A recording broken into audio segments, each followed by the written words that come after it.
Tuve un accidente cuando tenía 21 años. Ese accidente le dejó, o sea, tú adquirió todas las circunstancias para que los médicos la declararan en estado vegetativo permanente, ¿no? Persistente y permanente. Entonces, la cuestión es que, según el padre, el padre mencionaba que si en algún momento le llegara a pasar algo, entonces que mi última voluntad sería partir de este mundo, o sea, morir.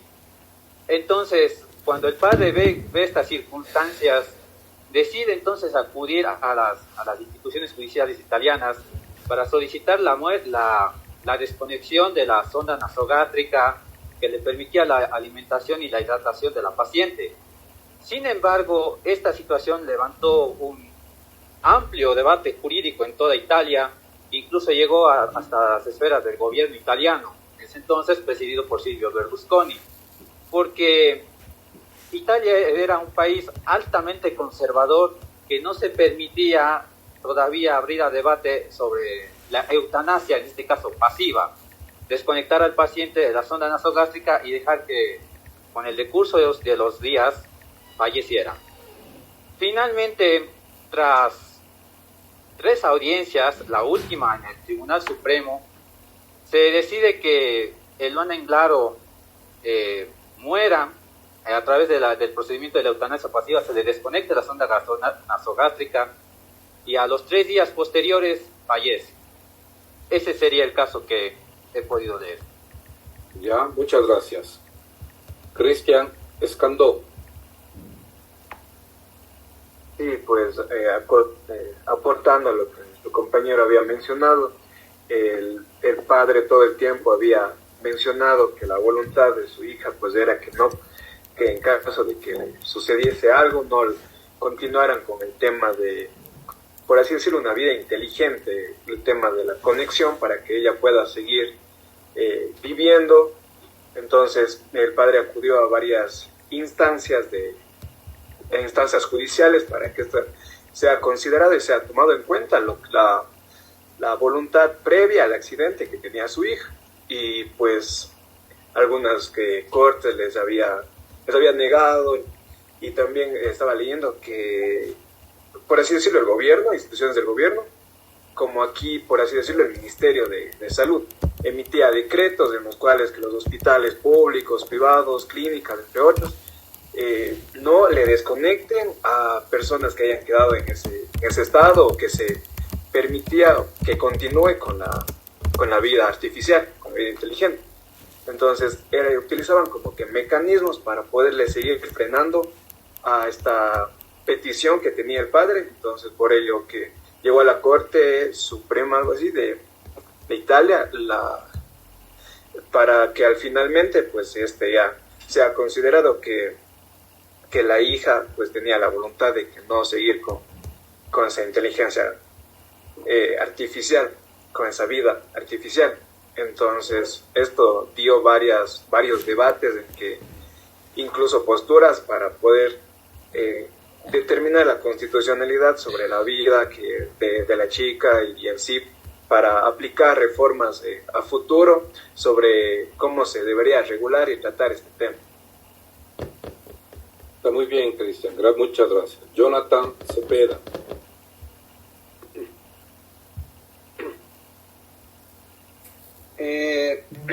Bueno, creo que lo relevante, o sea, lo relevante del caso es que principalmente, o sea, entra en duda lo que, o sea, entra en duda el estado de la chica, o sea, la forma en la que se le quiere, digamos, no privar, sino que se le quiere desconectar. Porque, a ver, había una discusión ahí dentro del tribunal de que era considerado como, digamos, un sustento de vida, o como o sea, una terapia que conllevaría a la supuesta a la supuesta recuperación, que es inexistente porque en el año 1994 se determinó que era el estado vegetativo era permanente e irreversible. Y, o sea, con todo esto y con toda esta digamos, discusión, a ver, el tutor, o sea, el papá de Luana, el señor Pepín Anglaro, solicita al tribunal de que se le suspenda la alimentación artificial a fin de que, o sea, tratando de que, o sea, se le suspenda ya, en todo caso, y sí, se le suspenda. Pero es inadmitido en muchos casos, hasta que al final en la Corte Suprema se le admite en cierto caso, y pues termina al final de la sentencia provocando la muerte de Luana Anglaro. Creo que lo importante creo que es el caso, que es la reconstrucción de los hechos de Luana, a través de la cual se le permitió o se le admitió la suspensión de la alimentación artificial, a fin de poder, digamos,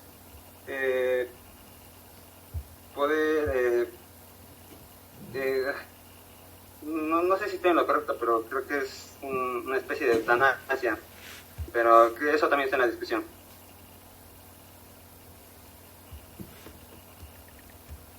Ya, muchas gracias.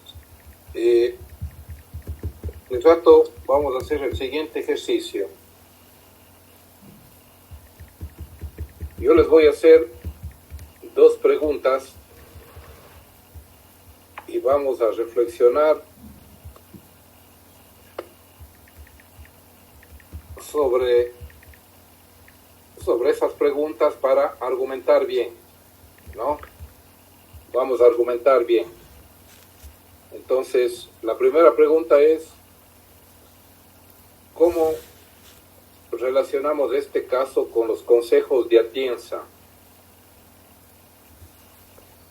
¿Qué nos dijo Atienza y cómo le relacionamos con este caso?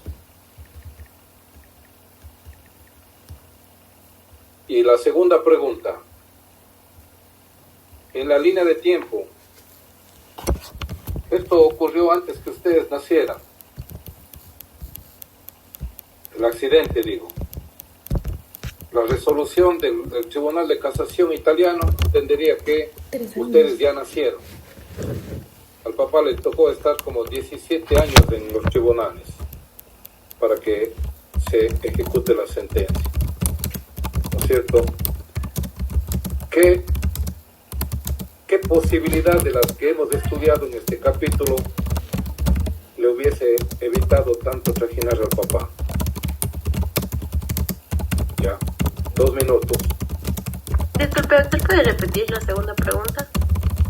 ¿Qué de lo que hemos estudiado en este capítulo hubiese evitado y ayudado al papá de Luana para que no tenga tanta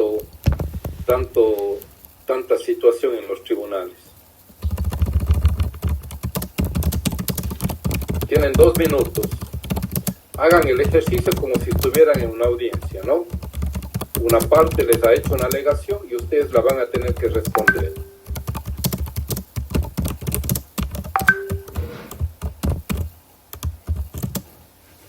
Y les doy ese tiempo porque ustedes ya revisaron el caso.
María José Saquipay.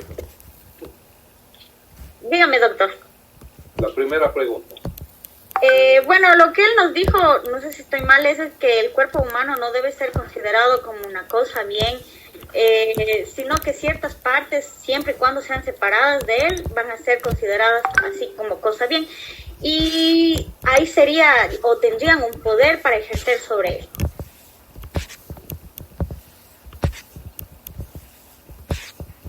No.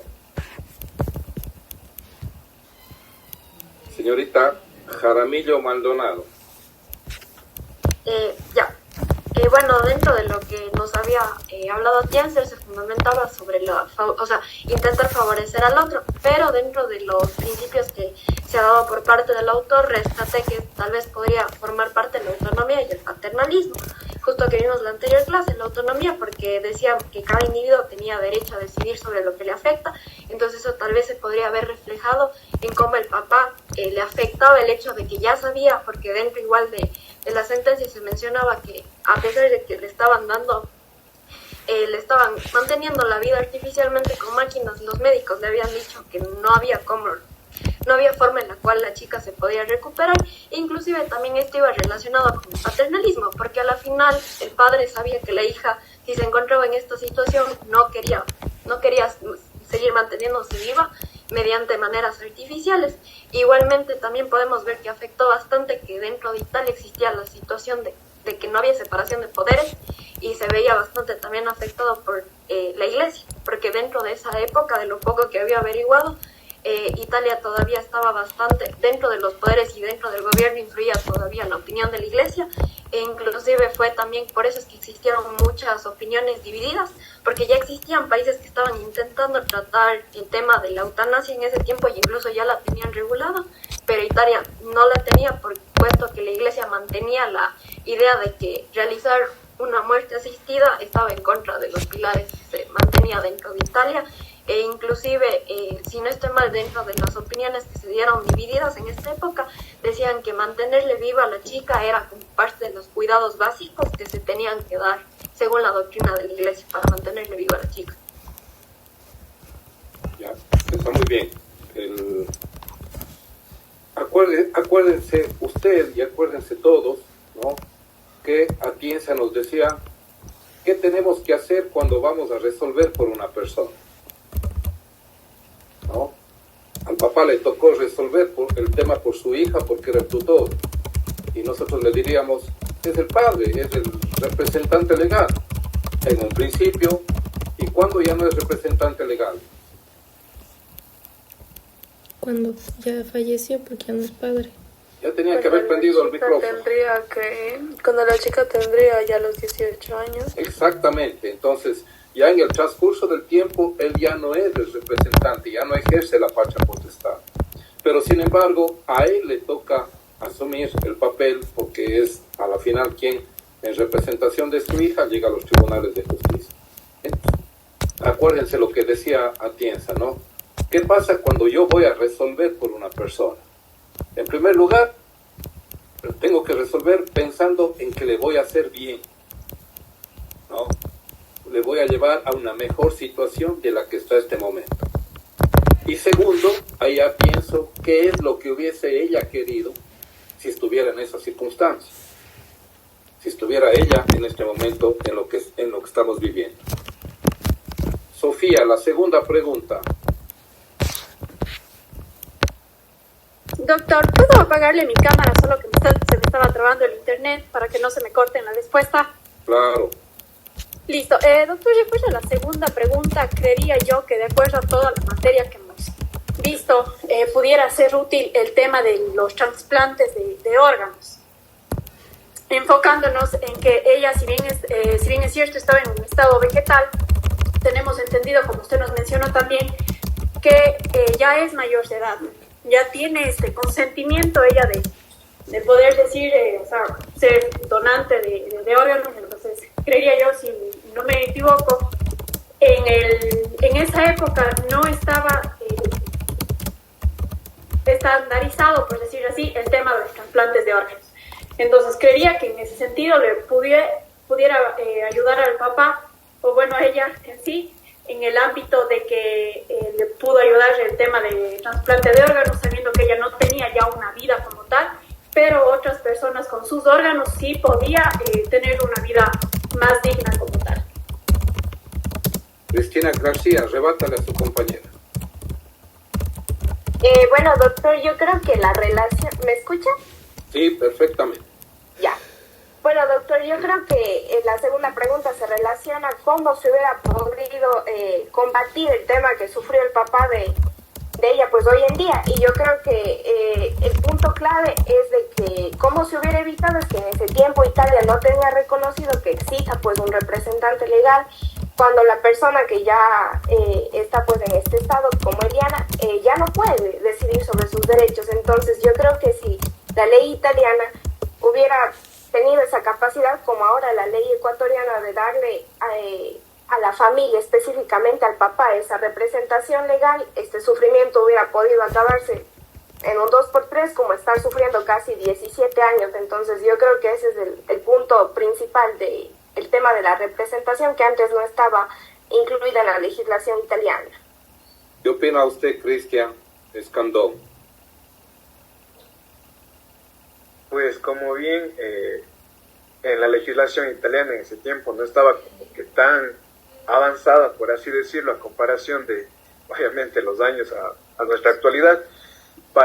Yo le entendí más a la pregunta como un enfoque para evitar todo este tiempo en el que el papá estaba como que acudiendo a esto, luego a esto y sufriendo tanto emocionalmente, o sea, aparte del tiempo, gastos, entre otros. Le enfoco más a qué mecanismo se hubiese utilizado para resolverlo más eficiente, más rápido, por así decir.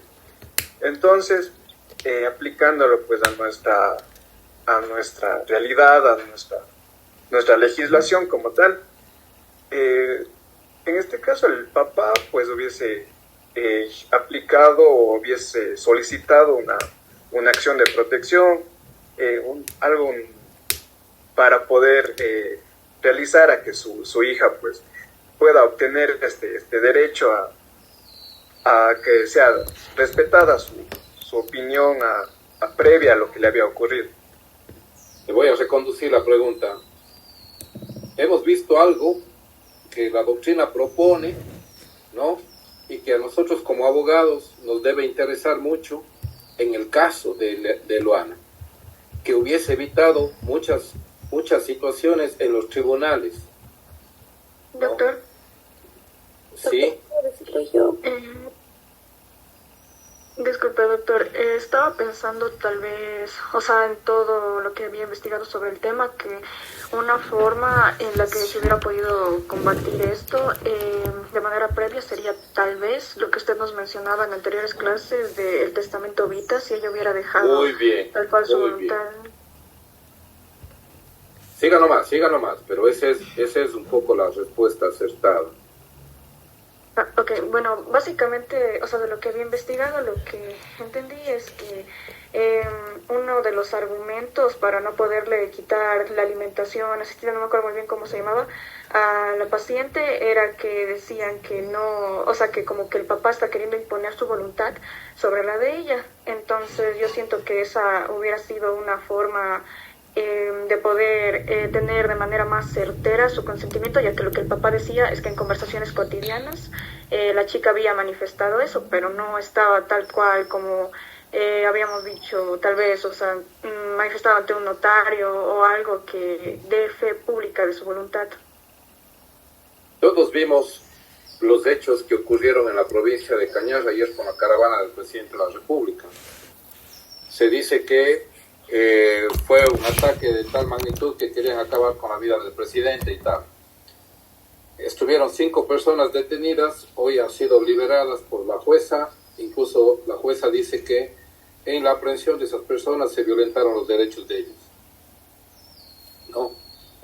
Si nosotros estuviésemos como abogados de esas 5 personas, vamos a tener que tratar de demostrar cuál fue su participación en los hechos frente al ataque que tuvo la caravana.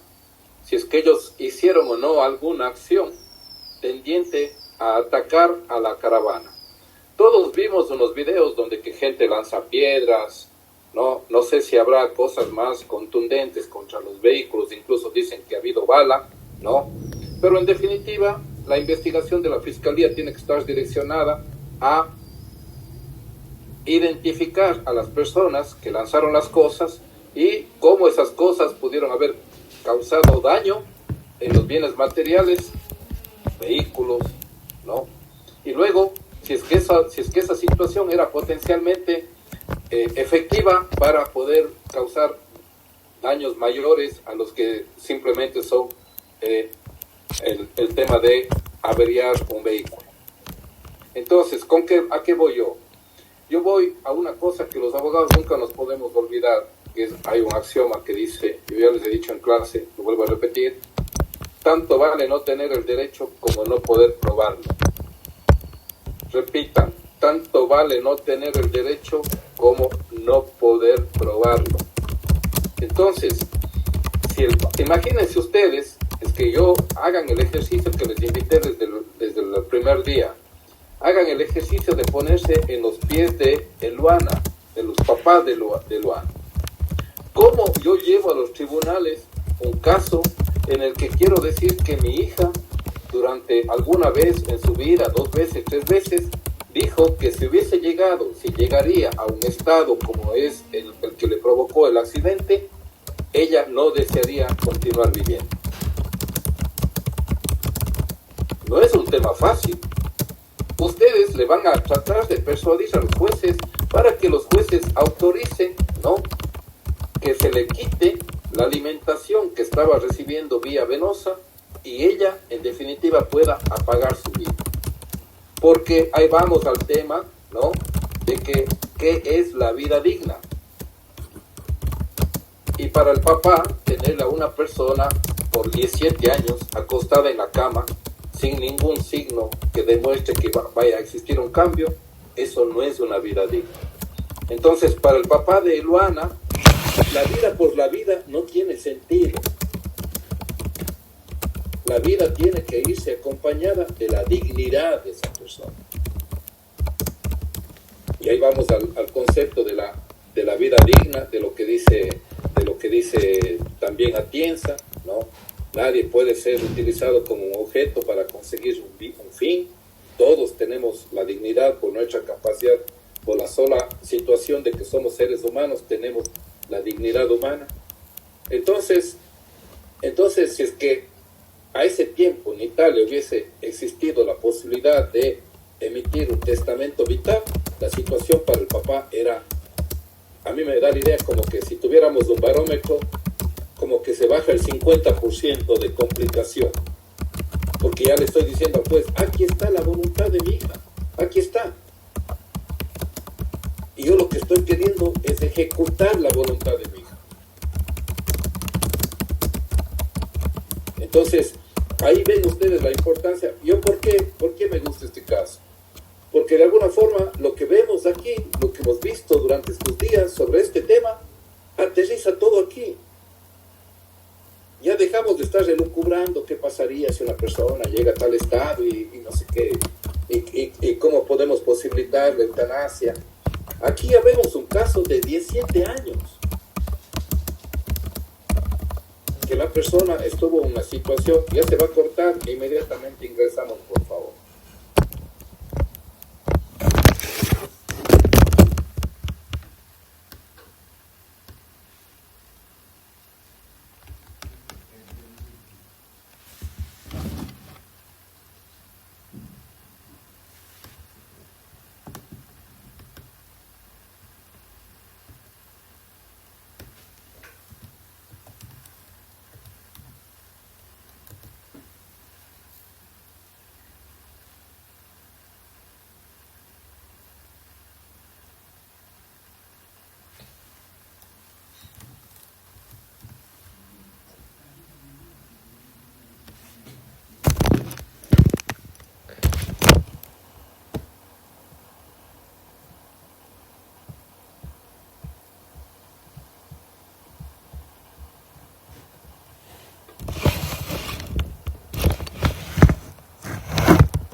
parte de la ciencia, ¿no?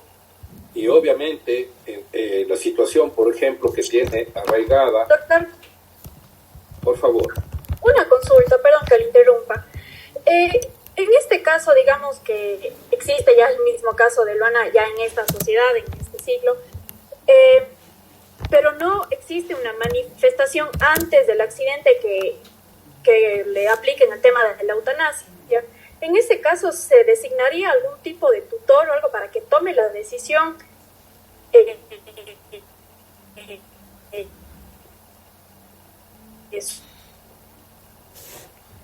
sobre ella?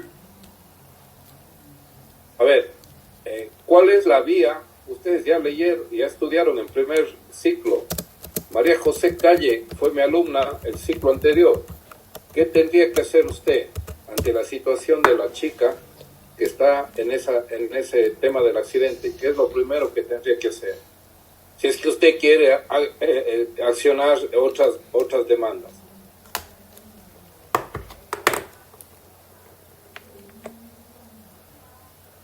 Porque espérame, me refresco la memoria abriendo su materia otra vez. Ya, deme 2 minutitos.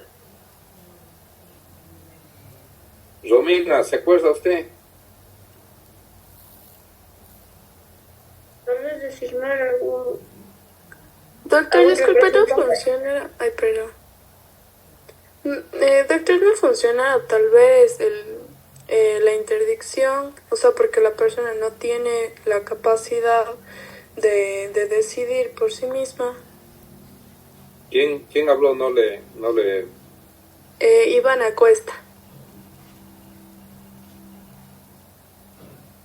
Ya, Ivana Cuesta. Usted no tiene prendida su cámara, ¿no? No, doctor, le explicaba de lo de que Ya, se han cortado está muy los bien. cables. Esa es la solución. Hay que nombrarle, hay que declararle en interdicción. ¿Por qué? Porque ella ya no puede gobernarse por sí misma. Está en una situación en la que mentalmente ella no puede tomar decisiones. Su decisión y su actuar ya tiene una limitación que incluso ya tiene una certificación médica, ¿no es cierto? Nosotros, ¿cómo vamos a acreditar a la persona que tiene una enfermedad mental? ¿Cómo vamos a llevar? Llevamos médicos, llevamos certificados médicos que dicen, esta persona ya no puede tomar decisiones. Eso básicamente es el juicio de interdicción. Es muy sencillo. Van 2 médicos, los médicos dicen, este es el estado de la señora en este caso, ¿no? Y el juez, el juez está obligado a irle a ver a la señora, al señor que está en esa situación, y él le va a interrogar. O sea, él quiere verificar, la ley le obliga al juez, a la jueza, ir a verificar el estado de la persona. Y ahí, con ese tema médico y con la verificación que hace el juez en forma directa, ¿qué va a hacer el juez? Le va a nombrar un curador. Y ese curador le va a representar en todo lo que significa el cuidado y la administración de sus bienes. Y en el cuidado, él estaría facultado para interponer una acción tendiente a conseguir, por ejemplo, que el juez autorice lo que hizo el papá de Luana. ¿Está claro, Sofía?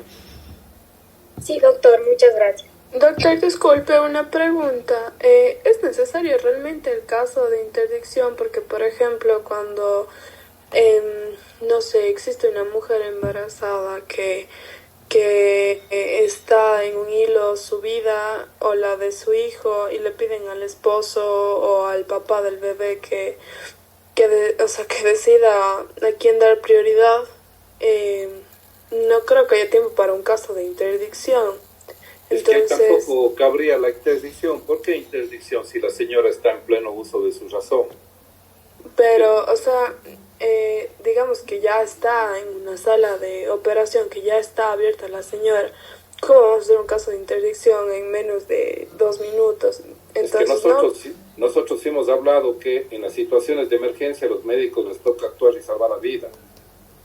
Si usted tiene un accidente de tránsito, le trae a una persona que está en absoluto estado, profundidad de inconsciencia, usted no va a decir, nombremos un curador para ver qué hay que hacer. El médico actúa. El médico tiene que actuar en un estado de emergencia Y es lo que yo les decía, precisamente, si llega el paciente y está solo, usted no va a decir, y ahora que venga un representante, un familiar de él para que dé la autorización. Usted va a actuar como médico, usted tiene que salvar la vida.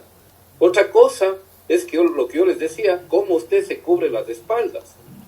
¿Y cómo se cubre las espaldas? Con la historia clínica y con los exámenes que usted le practique. ¿Cuáles son los resultados de este examen? Tiene una radiografía, tiene hinchado el cerebro, tal.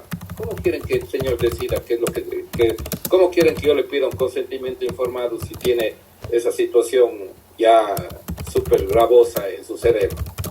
El juez, el médico tiene que actuar. El médico dice, lo estoy inventando, la única forma es abrir la cabeza para que drene la sangre.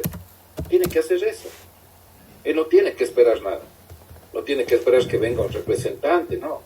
Esas son situaciones de emergencia. Estamos hablando aquí de situaciones. Recuerden ustedes que Luana estuvo 17 años. 17 años. Y la otra cosa que yo les decía, porque es importante este caso, algunos compañeros que hablaron, compañeras, de algunas pinceladas le dejaron por ahí, pero es el tema de que nosotros defendemos la independencia judicial, porque es la única garantía de que el ciudadano tenga jueces que vayan a resolver imparcialmente. Y aquí tenemos una intromisión de la religión. Aquí primero, como bien dijo el compañero Berlusconi, ultraderecha en Italia, él dijo, no, yo no voy a permitir que esto pase. Interfirió en los centros médicos para que no se ejecute la sentencia. La sentencia tiene una particularidad, que había el temor de que a Eluana, haciéndole una suspensión inmediata de la alimentación que ella recibía, iba a producir un sufrimiento. Entonces, ¿qué hicieron los jueces? Porque usted no puede decir, no, es que ella no siente nada. ¿Qué hicieron los jueces? Los jueces hicieron que en la sentencia, que dosificadamente se le vaya retirando el alimento. Es decir, que no sea algo abrupto para que ella no le dé un infarto o alguna situación, sino dosificadamente, poco a poco, se le vaya retirando el alimento. Y eso se ejecutó así. Pero ahí intervino el Vaticano. Entonces ahí vemos, y ahí nosotros diríamos, ¿y cómo es esto que yo estudié en Derecho Constitucional? La independencia de los poderes, los pesos, los contrapesos, ¿cómo es eso? ¿Cómo es que Berlusconi amanece un día y dice, cuidado, centros médicos, ustedes ejecuten esa sentencia porque ahí yo les clausuro? Y luego entra la Iglesia Católica y le apoya a Berlusconi y dice, sí, esa sentencia no se tiene que ejecutar porque eso atenta a la vida, la vida solo la dio Dios. Hablan de que la señora está en estado vegetativo, ella no es un vegetal, ella sigue siendo una persona por más situación que esté. Entonces, ¿cuál es el camino que tenía que seguir la gente que no cree que se le tendría que practicar una eutanasia? No, es los cuidados paliativos. Es decir, darle los cuidados, ¿no? Lo que significa todo para que su condición de vida esté en las mejores condiciones posibles hasta que ella fallezca. Esa también es la otra alternativa. Pero es lo que yo les decía, estos son temas difíciles. Vean cómo yo les advertía, aquí entran temas, los valores, los temas éticos, los temas religiosos de la gente, y vean cómo en este caso entra, pero no solo la persona, el suegro, el yerno, no, aquí entran los poderes del Estado a interferir en una decisión, en una decisión del más alto tribunal de la Corte de Casación italiana, del más alto tribunal de justicia. Por eso es que ustedes, yo quiero que valoren un poco esto, ¿no? Nosotros en clase podríamos estar elucubrando, podríamos estar reflexionando horas y horas sobre estos temas. Pero yo les traigo un caso en el que ya todo lo que hemos visto aterriza. Ya se les lleva a los tribunales, la persona termina, el padre consigue terminar con la vida, consigue luego de un largo periodo de tiempo consigue poderle ver a que su hija descanse en paz. Era un hombre que le cuidó durante más de 15 años a su hija. El otro día estaba escuchando, cuando yo salgo a caminar, escucho algunos audios de los psicoterapeutas, y uno decía que el cerebro se expande, ¿no? Eso ya está demostrado científicamente. Entonces, por ejemplo, él dice, alguna persona podría tener un accidente cerebrovascular, ¿no? Pero resulta ser, y él no está diciendo teóricamente, yo porque leí un libro, él es una persona que tiene muchos casos para contar de esto. Entonces, por ejemplo, contaba un caso. Dice, una persona tuvo un accidente cerebrovascular y esta persona se quedó prácticamente paralizada. No tenía habla, no tenía escucha, no podía mover casi ninguna parte de su cuerpo. Luego de 2 meses, esta persona se quedó con una pequeña dificultad en el habla. Todo el resto recuperó. ¿Qué dice él? Que en los accidentes cerebrovasculares, ¿no? A veces, por ejemplo, se produce una inflamación de las venas y al producirse una inflamación en las venas, ¿no? Hay una interrupción y por lo tanto no le funciona el habla, no le funciona el olfato, no le funciona el oído, no le funciona la motricidad y todo.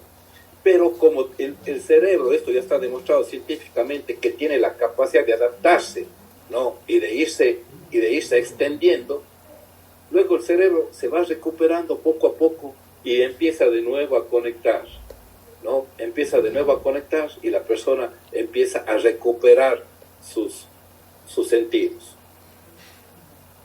Entonces yo creo que ante situaciones como estas, todo el mundo, mucho más, imagínense tratándose de un pariente, ¿no? Todo el mundo anhelamos que se recupere. Eso es humano, eso es completamente entendible. El tema es cuando ya vemos que no hay recuperación. Y para eso están los médicos. Los médicos dicen, esta persona tiene muerte cerebral, punto final, ya no hay nada que hacer ahí. Un diagnóstico de eso es lapidario. Para terminar, yo tenía un amigo, un muy buen amigo, un ser humano excepcional que tuvo un accidente de tránsito. Él se quedó, entendería yo, en las condiciones de Luana, ¿no? Exactamente en esas condiciones. Él vivió aproximadamente 6 años en esa condición. Cuando yo me fui a visitarle en el hospital del Seguro Social que él estaba, a él se le veía sereno, tranquilo, no tenía ninguna otra cosa, sino igual que Luana, la alimentación vía venosa y nada más. Y que cuando uno entraba, él le plantaba la vista y uno abrigaba la esperanza, sí, me reconoció, ya está reconociendo, ya mismo me dice algo, ya debe estar recuperando su capacidad, debe estar acordándose, Él nunca se recuperó, su cerebro nunca se recuperó. Entonces hay estas situaciones donde que la medicina dice no hay nada que hacer. Lo que ha permitido hasta este rato el desarrollo de la medicina, no hay nada que hacer. Y ahí está. Yo conozco otro caso de un joven que tuvo un accidente de tránsito muy parecido a lo de Luana, ¿no? Igual tuvo un accidente de tránsito. Él vivió 15 años en esa condición. Sus padres jamás hubiesen pensado practicar alguna cosa de esto. Son muy profesan la iglesia, la religión católica, apostólica y romana. Ellos profesan. Entre ellos, ¿qué proponer? Jamás en su vida se les pasó. Ellos sabían que iban a estar con su hijo todo el tiempo que sea necesario. Ahí, al pie de la cama. Y él vivió 15 años. Y falleció en la misma condición médica que tuvo el primer día del accidente de tránsito.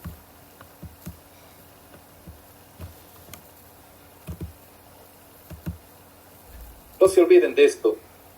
El tema más complejo que tenemos los jueces, los abogados, es cómo probamos los hechos que queremos relatar. A la final, el derecho termina, digamos que, siendo lo más importante la prueba. Porque si usted no prueba,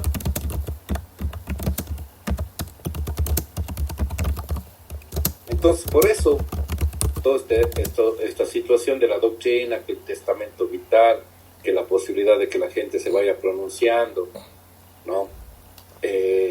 Acuérdense ustedes lo que yo les decía, el tema de la donación de órganos. Antes había que ir a decir, yo quiero donar, ahora todos somos donantes universales. Son precisamente para eso, para salvar vidas. Para si algo le pasa, decir, yo dono todo, o dono todo excepto estos órganos.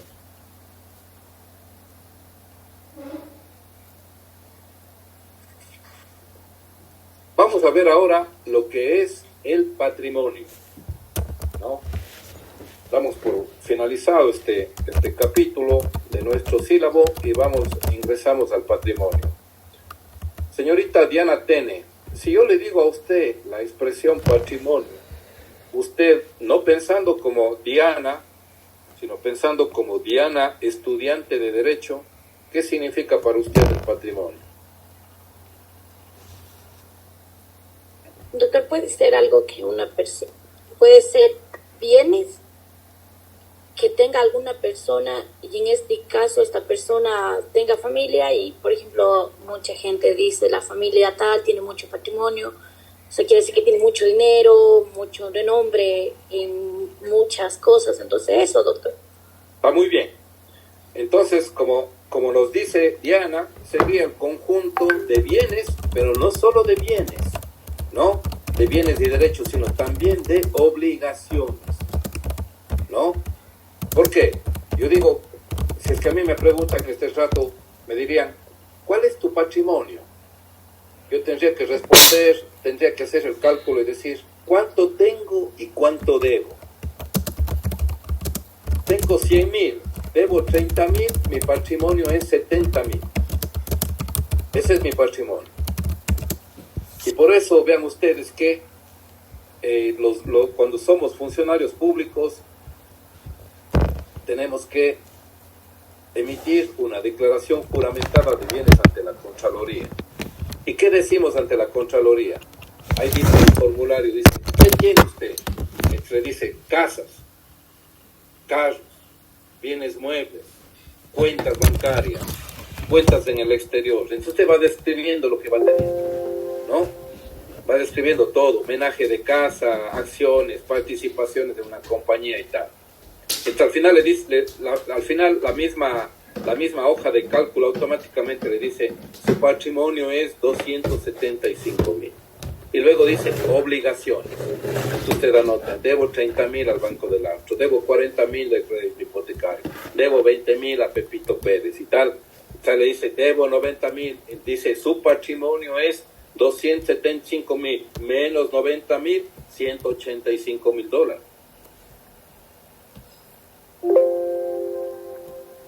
Entonces, como nos dijo Diana, ¿no? Es el conjunto de derechos, de bienes que tenemos, pero también de obligaciones, ¿no? Estefanía, olvídese de lo que acabamos de hablar de la palabra patrimonio, pero seguimos siendo juristas. ¿Qué otra acepción le dice a usted la palabra patrimonio?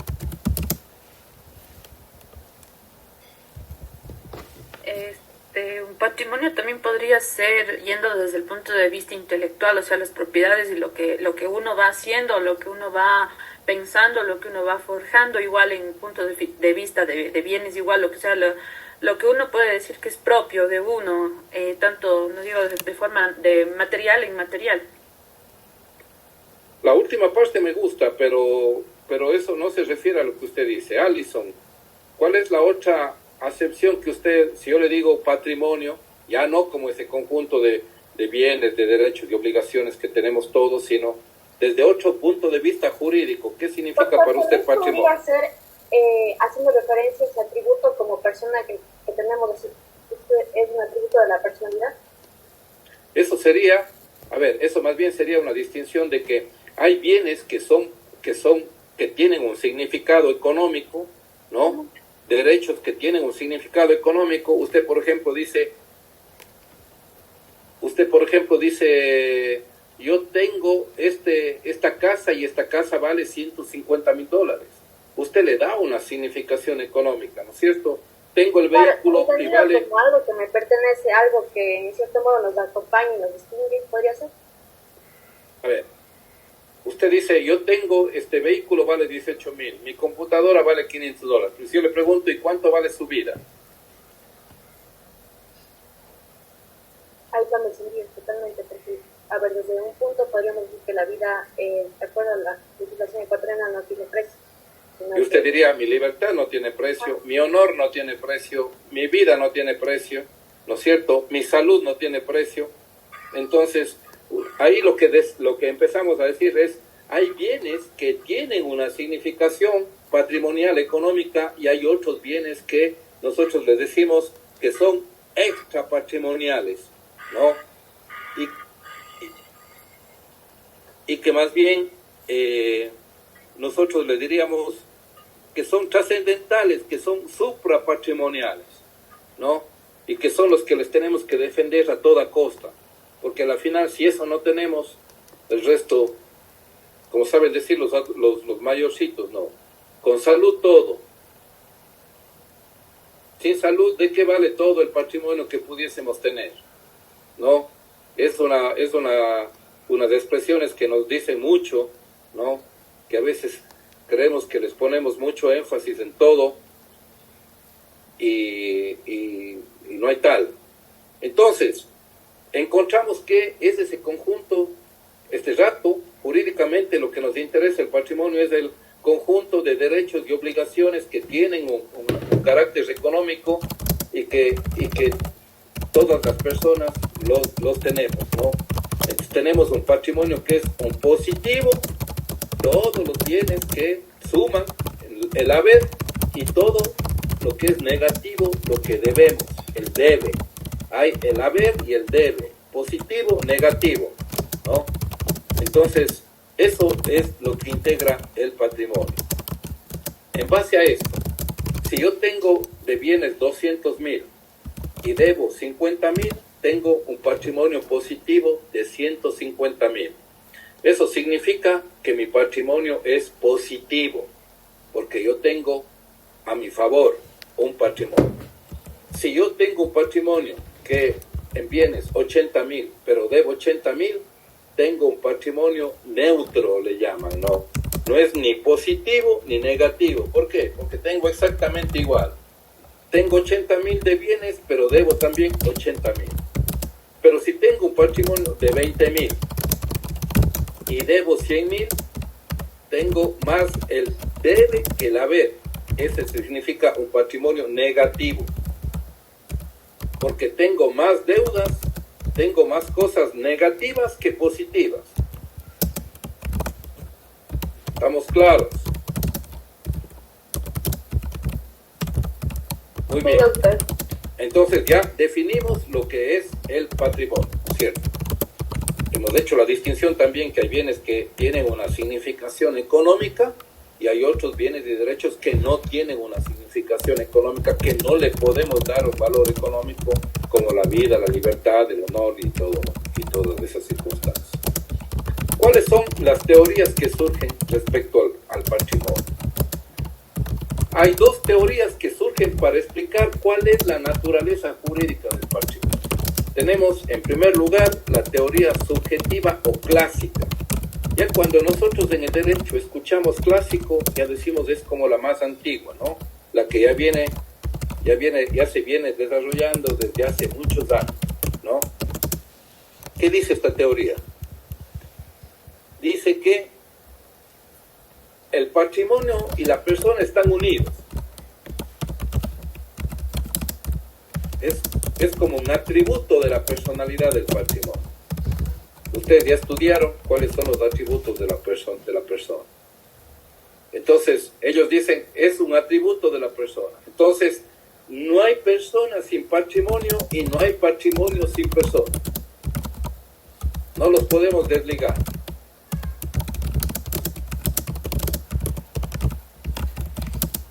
¿Y qué más dice esta teoría? Dice que toda persona tenemos un solo patrimonio. No más, un solo patrimonio. ¿Y cómo le conceptualiza el patrimonio? Le conceptualiza como el conjunto de bienes, derechos y obligaciones, ¿no? Bienes, derechos y obligaciones de trasfondo económico que es valorable económicamente y que le pertenecen a una persona. Bienes, derechos y obligaciones que tienen una significación económica y que le pertenecen a una persona. Toda persona tiene un patrimonio, todo patrimonio tiene una persona. Es un atributo de la personalidad, no les podemos desligar, ¿no? Y toda persona tiene un solo patrimonio. Vamos bien ahí, ¿no? Vamos al siguiente. Esto sí, pilas, porque esto no se pueden olvidar en su vida. El derecho general de prenda. Cuando yo les pregunte qué es el derecho general de prenda, ustedes me tienen que recitar esto. ¿Qué significa el derecho general de prenda? Que todos mis bienes, todo lo que yo tengo, constituyen prenda general del cumplimiento de mis obligaciones. Es decir, garantiza el cumplimiento de mis obligaciones. Derecho general de prenda. ¿Ustedes qué dicen? A ver, ¿cómo lo entendemos? Una primera acepción es el tema de prenda. Dice, oye amigo, préstame hasta mañana $100, no seas malo. Te dejo de prenda mi celu. ¿Qué gesto estoy haciendo yo ahí? Tal vez dando una garantía para asegurar el pago. Exactamente, estoy prendando mi celular para decir, ¿qué le estoy diciendo a él? A que vos estés seguro que yo te voy a pagar, toma mi celular, ¿no? Entonces, para que vos estés convencido que yo no te voy a perjudicar, porque obviamente yo te voy a pagar porque mi celular vale $400, si no te voy a dejar con el celular, pues. Entonces, ¿qué? Si ven, prenda general del cumplimiento de mis obligaciones. ¿Qué es el derecho general de prenda? Que todos los bienes que yo tengo garantizan el cumplimiento de mis obligaciones.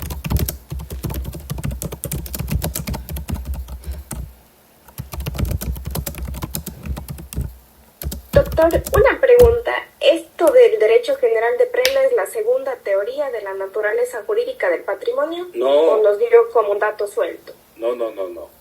Nosotros tenemos dos teorías que hablan de cuál es la naturaleza jurídica del patrimonio.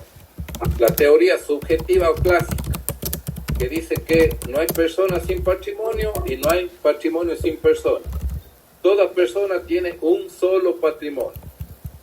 Entonces, para entender qué es el patrimonio, entra también esto que es importantísimo en el derecho de las obligaciones, la prenda general del cumplimiento de mis obligaciones. ¿Por qué? Porque estoy diciendo que todos mis bienes, ¿y qué son mis bienes? Mi patrimonio. Todos mis bienes constituyen prenda general del cumplimiento de mis obligaciones. ¿Qué quiere decir? Que yo me voy al banco, ¿no? Me voy al banco, adquiero una deuda, me dan $50,000, no pago. ¿Qué va a hacer el banco? Cristina, usted desarrolle. ¿Qué va a hacer el banco? ¿Qué ha escuchado usted que hace un acreedor que no le paga a su deudor? Embargar. Lo que hace es, por ejemplo, en el caso de que si usted está debiéndole, pues le puede embargar los bienes. Si es que usted hizo una hipoteca, por ejemplo. No nos hagamos más lío. Perfecto. Dice Cristina, le puede embargar los bienes. Entonces, ahí es una consecuencia lógica. ¿Por qué me puede embargar los bienes? Porque todos mis bienes garantizan el cumplimiento de mis obligaciones. Si ven, le vamos atando lógicamente. Todos mis bienes. Oiga, el banco va a entrar a mi casa y se va a llevar todo lo que pueda. Sí. ¿Por qué? Porque usted nunca ha oído hablar del derecho general de prenda, que todos sus bienes constituyen prenda general del cumplimiento de sus obligaciones. Salvo cuáles, los bienes que son inembargables. Jennifer Chalco, abra su código civil, por favor. ¿Tiene a mano?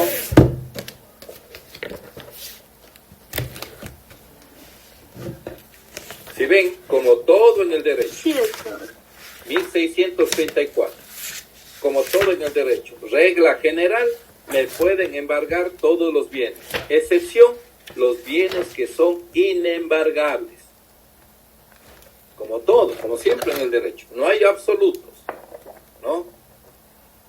Doctor, esto también aplica para el incumplimiento de pensiones alimenticias, ¿verdad? Claro, naturalmente.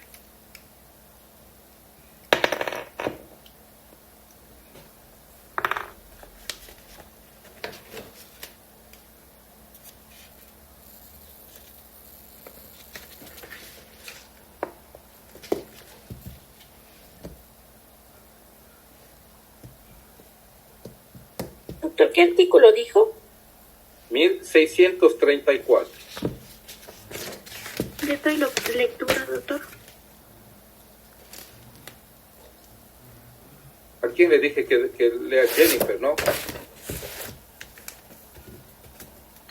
Sí, doctor. Ya, por favor.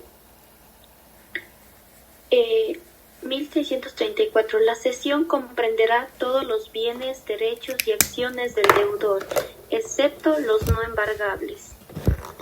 Verán que No aquí son dice embargables. la cesión de bienes, es decir, yo tengo que pagar con mis bienes, excepto los bienes que no son embargables. Y aquí nos va a describir qué bienes son, qué bienes no son embargables.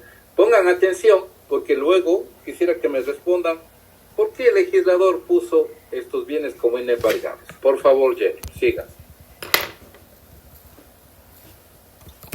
No son embargables. 1. Los sueldos de los funcionarios y empleados públicos, comprendiéndose también aquellos que prestan servicios en la fuerza pública. Tampoco lo serán las remuneraciones de los trabajadores. La misma regla se aplica a los montepios, a las pensiones remuneratorias que deba el Estado y a las pensiones alimenticias forzosas. Sin embargo, tanto los sueldos como las remuneraciones a que se refiere este ordinal son embargables para el pago de alimentos debidos por ley. 2. El hecho del deudor, el de su cónyuge, los de los hijos que viven con él y a sus expensas, y la ropa necesaria para el abrigo de todas estas personas. 3. Los libros relativos a la profesión del deudor hasta el valor de $800 de los Estados Unidos de América y a elección del mismo deudor. 4. Las máquinas e instrumentos de que se sirven el deudor para la enseñanza de alguna ciencia o arte, hasta dicho valor y sujetos a la misma elección. 5. Los uniformes y equipos de los militares según su arma y grado. 6. Los utensilios del deudor artesano o trabajador del campo, necesarios para su trabajo individual.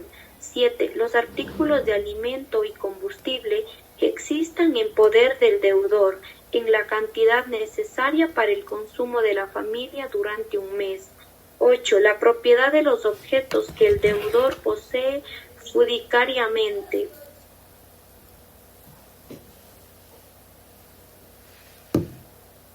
9. Los derechos... Perdón, ¿qué dijo en el 8? ¿Qué dijo en el 8? Los que posee, ¿qué?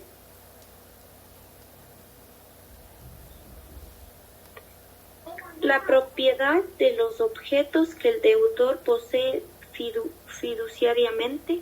Perfecto, ahí está bien.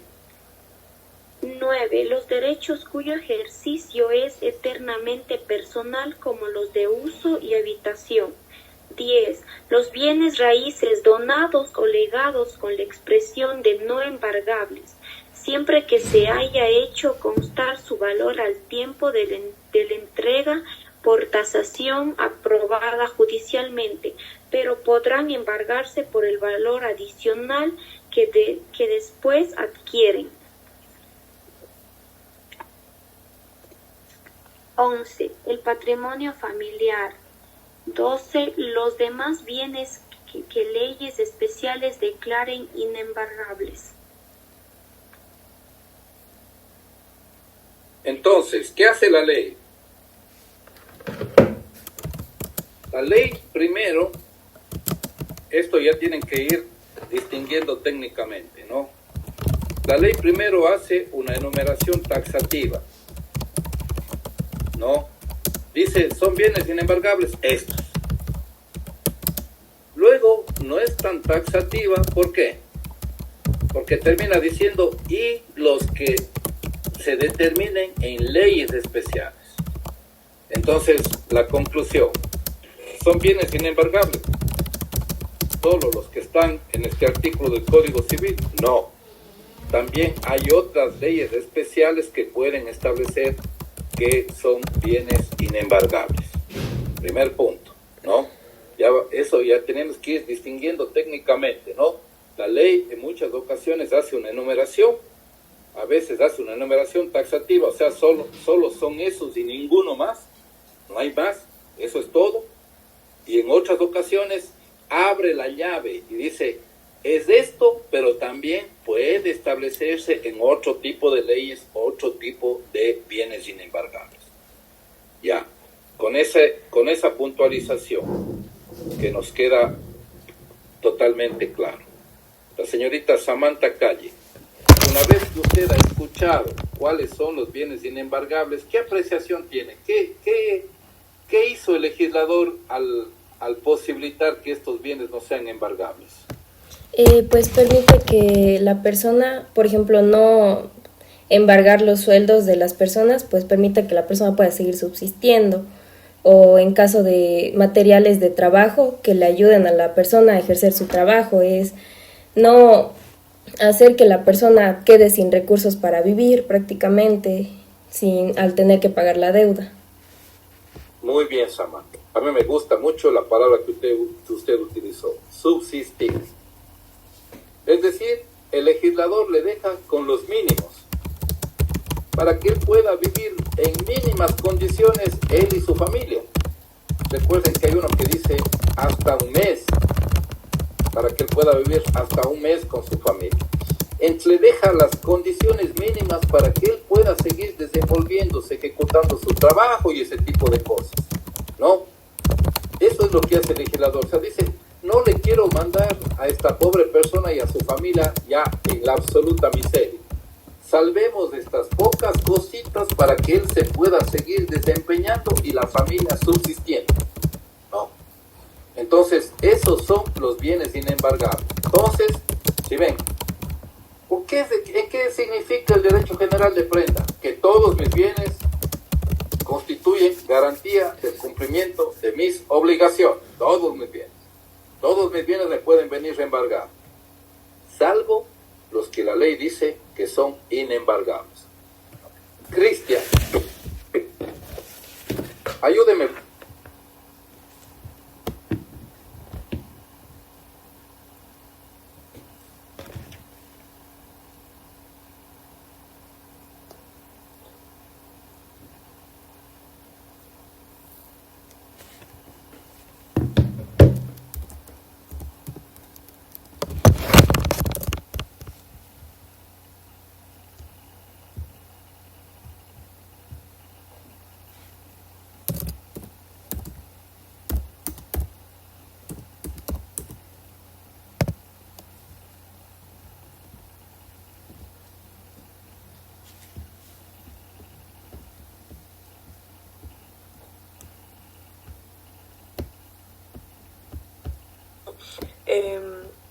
y todo ese tipo de cosas, sino me parece que no solo el del deudor, sino también hay uno de los numerales en los que dice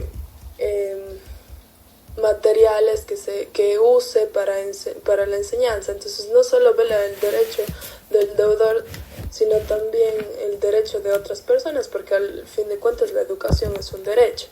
Entonces, ¿qué estaría proporcionando el deudor? Es un punto de vista. Está muy bien. Pero, por ejemplo, dice materiales, el deudor es artesano y tiene aprendices. Le quiere dejar con lo básico para que él pueda seguir enseñando. Ya dijimos que, por ejemplo, habla de la familia. Dice, para que pueda subsistir un mes. Indudablemente que ve al deudor y a su entorno más próximo para que él, como dije, pueda continuar ejecutando las actividades que ejecuta. Mínimamente, con limitaciones, claro, pero mínimamente, pero quiere que la siga ejecutando. Yo le estaba encargando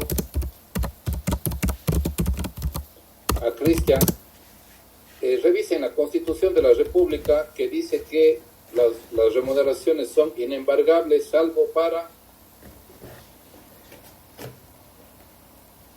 Entonces, revise cuando ya tenga el dato, directamente enciende su micrófono y nos dice cuál es la norma, ¿ya? Ya, doctor, ya voy a buscar. Entonces, antes la gente debía y se iba preso. Y ustedes recordarán, cuando deben haber estudiado Derecho Constitucional, que hubo una abolición ya a comienzos del siglo XX que dijo no hay prisión por deudas.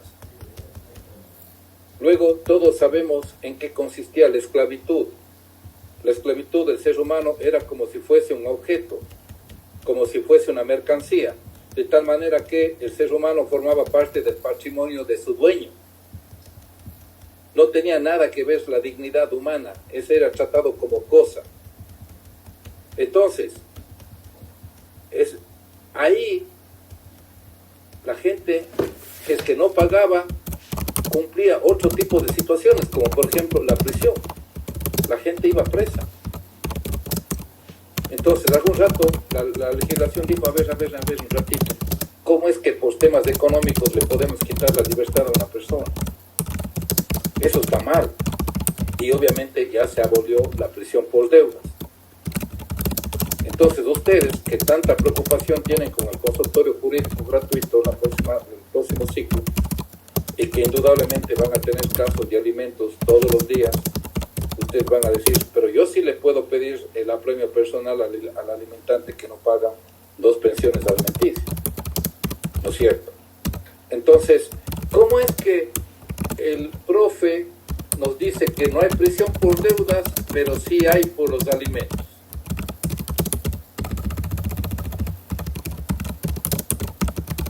Esperemos a ver si...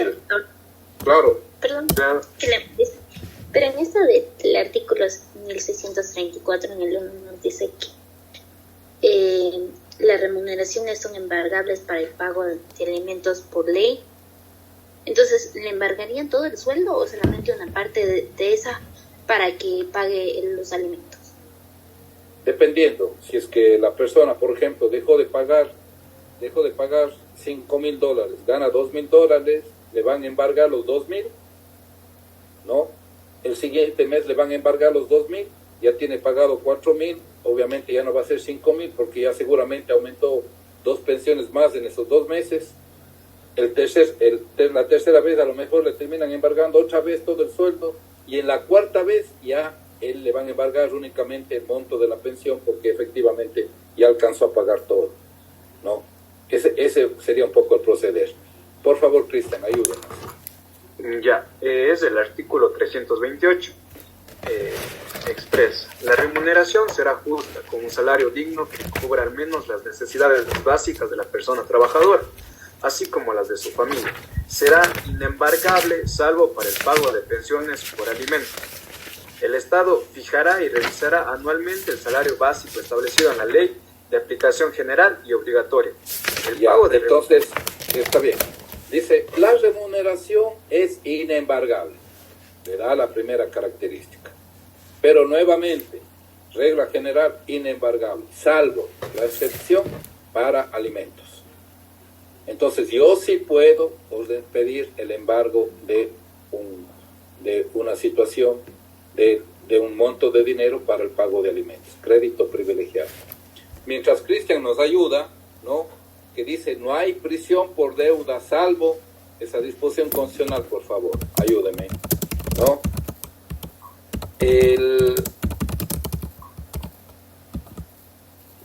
En este tema de los alimentos, María José Pacheco, ayúdeme, ¿en qué piensa usted, no, en lo que estudió en sus primeros ciclos? ¿Cómo es esto de que, por qué yo puedo embargar para alimentos? ¿En qué normas piensa usted que dice, es que esto tiene este respaldo? A ver, yo considero que el legislativo pensó que específicamente para el tema de alimentos se tenga que pagar porque es una responsabilidad que se tiene con la paternidad o la maternidad. Entonces, basándonos en el Código de la Niñez y la Adolescencia, se tiene que cuidar los derechos de las niñas, niños y adolescentes.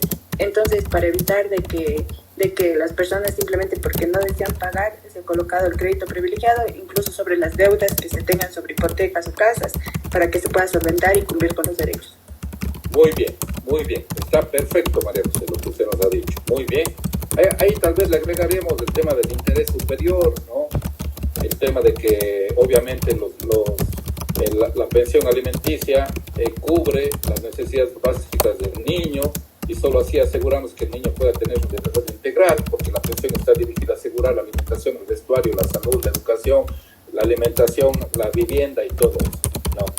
Ahora le hago una invitación, porque tenemos que, por eso yo les decía al inicio, tenemos que ir trabajando en eso, ¿no? ¿Cómo argumento?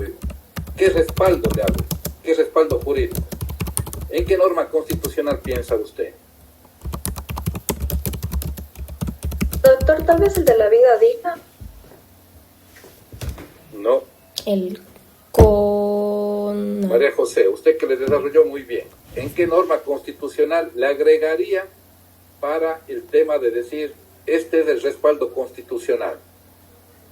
Bueno, yo creería que principalmente, evidentemente, en la parte de los derechos para un libre desenvolvimiento, derecho a la salud, a la vivienda, al vestuario, a la educación, o sea, porque están interrelacionados. O sea, porque si evidentemente no se hace el pago de la pensión alimenticia, no se va a poder cumplir con estos derechos, pero específicamente no recuerdo tal vez algún artículo.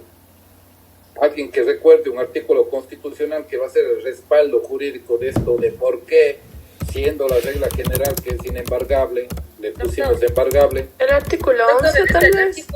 Doctor, yo tengo como el artículo 44 que dice que el Estado, la sociedad y la familia promoverán de forma prioritaria el desarrollo integral de niños, niñas y adolescentes y asegurarán el ejercicio pleno de sus derechos. Está bien, pero lea el 35. 35, ya le leo. A ver. Artículo 35. Dice de los derechos de las personas y grupos de atención prioritaria. Atención prioritaria. Dice, las personas adultas mayores, niñas, niños y adolescentes, mujeres embarazadas, personas con discapacidad, personas privadas de la libertad y quienes adolezcan de enfermedades catastróficas o de alta complejidad recibirán atención prioritaria y especializada en los ámbitos público y privado. La misma atención prioritaria recibirán las personas en situación de riesgo, las víctimas de violencia doméstica y sexual, maltrato infantil, desastres naturales y antropogénicos. El Estado prestará especial protección a las personas en condición de doble vulnerabilidad. Si ven, entonces yo digo, ¿qué pasaría si, por ejemplo, no hacemos embargable? Entonces, alguien diría, ¿y qué? ¿Es solo papel mojado este tema de que tiene que ser prioritario? Porque prioritario le está diciendo una invitación al papá, le dice, priorice sus ingresos, destínelos para su hijo, porque si usted le deja sin pensión alimenticia, indudablemente no va a poder acceder a sus derechos fundamentales. Si ven, vamos encadenando el 35 al 44 y tal, y lo que luego, obviamente también puede estar el 11, y luego todo lo que se desarrolla ya en el Código de la Niñez. El niño tiene derecho a la pensión que es inembargable, irrenunciable, imprescriptible, todas las características que la ley le da a la pensión alimenticia. Ya le tiene Cristian, por favor. Ya, el artículo 66 reconoce y garantizará a las personas. Numeral 29. Los derechos de libertad también incluyen, literal C, que ninguna persona puede ser privada de su libertad por deudas, costas, multas, tributos ni otras obligaciones, excepto el caso de pensiones alimenticias. Ya ven. Entonces, regla general, no hay prisión. Sin embargo, dice, excepto pensiones alimenticias. Ahora, yo sí quiero que técnicamente escuchen esto y que ojalá se les grabe la vida, se les grabe para toda la vida, como les dije, el derecho general de prenda, ¿no? ¿Qué es? Podemos decir que el hecho de que el padre no pague 2 pensiones alimenticias entra en la acepción de lo que significa para nosotros la prisión. No es así. ¿Por qué? La Corte Constitucional me parece que ha definido muy bien técnicamente lo que es. La prisión que se ordena a un alimentante que debe 2 pensiones alimenticias es una medida de fuerza. Es una medida para obligarle a que pague. Es una medida que de alguna forma el sistema normativo le dice, compadre, te has descuidado, no has pagado, tienes que irte preso. Pero ¿por qué no es la prisión en los términos que jurídicamente entendemos la prisión? Porque el señor puede irse a las 8 de la mañana detenido por la policía, pero va, paga y a las 10 ya está libre. No entra dentro de las características de la prisión. ¿Sí ven? Además tiene limitaciones. La primera vez 30 días, la segunda vez 60 días, hasta un máximo de 6 meses. Pero repito, no es un tema de prisión, ya te vas 30 días y te vas, como es en penal. Usted cumple una contravención de tránsito, se va 20 días y se va. Aquí es te vas, pero si pagas, recuperas inmediatamente la libertad. Es decir, la medida de fuerza ya cumplió el objetivo. Ya hizo que este señor pague lo que estaba debiendo. Ya conseguimos el objetivo de que este niño que no estaba accediendo a la pensión y por lo tanto no estaba cubriendo los derechos básicos que tiene, ya pueda acceder a la alimentación, al vestuario, a la salud, a la educación, a la recreación, a la vivienda, porque ya le cobramos al papá. No nos interesa que él siga preso. Lo que nos interesa es que cumple el objetivo. Pagaste, te fuiste, sal nomás. ¿Sí ven?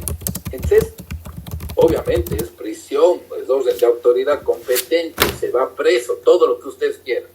Pero no tiene esas características del porqué de la prisión que está en el ordenamiento jurídico, sino tiene esa situación de que viene a ser una medida de fuerza para obligarle al alimentante que pague esa pensión alimenticia. Entonces,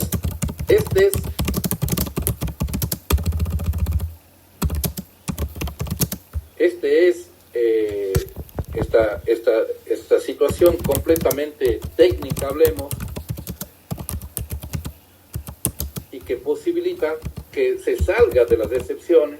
No hay prisión por deuda, salvo por alimentos. La remuneración es inembargable, salvo para el pago de alimentos. Obviamente tiene que haber petición de parte, ¿no?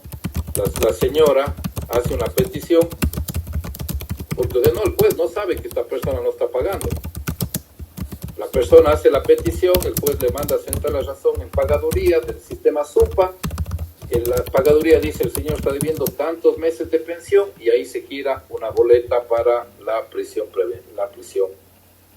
y que este señor pueda ir a cumplir. ¿Ya? Entonces, esa es la teoría subjetiva que abarca todo lo que nos dice. No hay persona sin patrimonio, no hay patrimonio sin persona. La persona tiene un solo patrimonio. ¿Por qué es un solo patrimonio? Porque todos mis bienes constituyen prenda general del cumplimiento de mis obligaciones, derecho general de prenda. Hay bienes que son inembargables, ¿cuáles? Los que describe el 1634, pero al final termina abriendo una llave y dice los que establezcan otras leyes especiales, ¿no? Y hemos visto que en la situación de, por ejemplo, es inembargable, no hay prisión, pero hay las salvedades para el tema de los alimentos. Tratándose de que es feriado y que han hecho un gran esfuerzo por asistir a clase, vamos a quedar ahí. Les deseo que tengan un muy buen fin de semana, feriado largo, disfruten mucho y nos vemos la próxima semana. Que les vaya muy bien. Gracias, doctor. Gracias, doctor. Hasta luego. Buenas noches.